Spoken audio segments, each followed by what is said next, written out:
Est-ce que tu savais que tu peux quand même être mécréant, même si tu crois en Allah? Si tu ne sais pas, eh bien, je vais t'expliquer d'une manière très simple. On va en parler maintenant. Il faut réviser. Là, on est en été, c'est bon, il n'y a plus de bac à passer. Alors, révisons les piliers de la foi.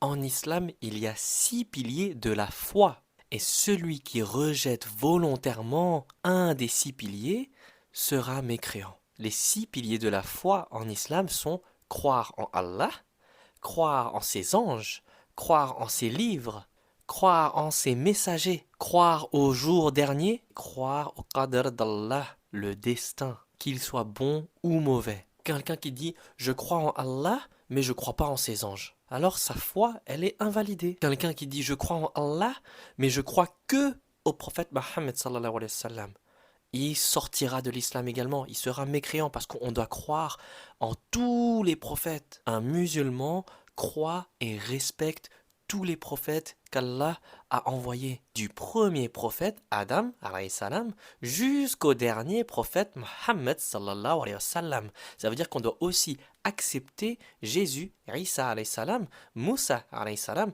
Ibrahim alayhi salam, Noé alayhi salam, tous les prophètes. On doit croire en tous les prophètes. Et bien sûr, quelqu'un qui ne connaît pas bien un pilier, alors il n'est pas forcément mécréant. C'est juste qu'il a un manque de connaissance, une ignorance excusable ou même une baisse de foi. Il ne sera pas mécréant.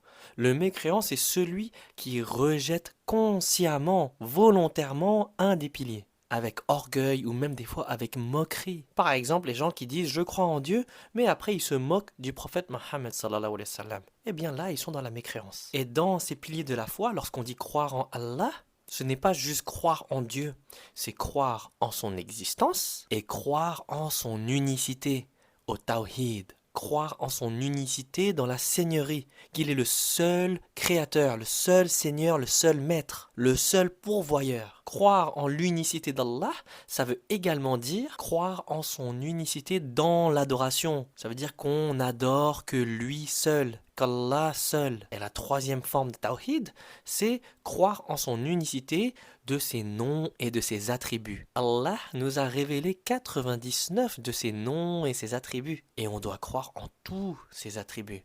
Ça veut dire qu'on doit croire à 100% que Allah est le juste, Allah est le sage, Allah sait tout. À partir du moment où tu commences à te dire je sais mieux que Allah, mon jugement est meilleur que celui d'Allah, eh bien là tu vas tomber dans la mécréance. Parce que c'est exactement ce que Shaitan a fait. Lorsque Allah a donné l'ordre à Iblis de se prosterner face à Adam alayhi salam, Iblis a refusé